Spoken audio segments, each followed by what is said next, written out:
Hello and welcome to my channel. Today we are cooking another classic which is prepared in way less than 30 minutes. It's called Beef Stroganoff.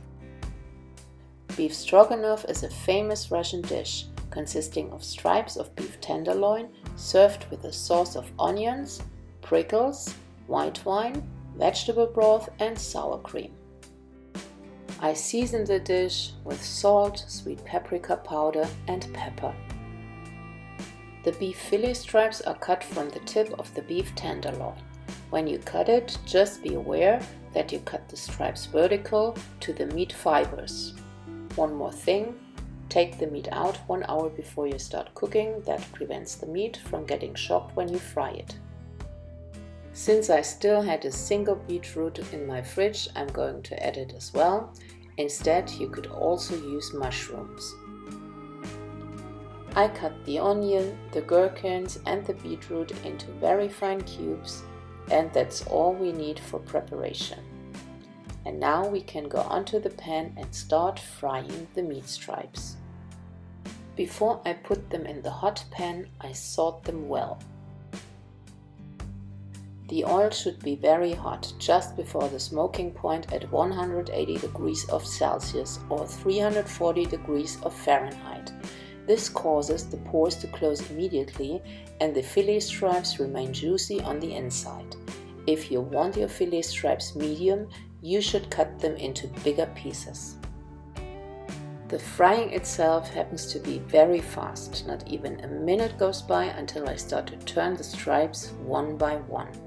After I turned them all, I bring the temperature down a little by putting in a piece of butter and let it melt. Then I take out all the fillet stripes to prevent them from getting well done.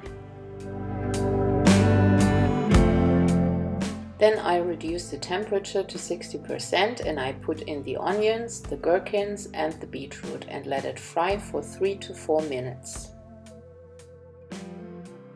Then I deglaze with the white wine and wait until the wine had been evaporated. Then the sweet paprika powder comes in and I roast it briefly for a couple of seconds. The next step is to put in a sip of the vegetable broth and I wait until this had been evaporated completely, which takes a couple of seconds, and then I fill in the rest and I let it boil up before I finish up with the sour cream. So now that the sauce is done, the last step is to put the meat back in and let it warm up very briefly. This doesn't even take a minute and our beef stroganoff is finally ready to get served. So that's it for today. If you liked this video, please give it a thumbs up and leave a comment to let me know what you think about this recipe. If you are new to this channel, please subscribe for more videos and don't forget to click on the notification bell to not miss out on the next one. Thank you for watching and I'll see you next time. Bye bye!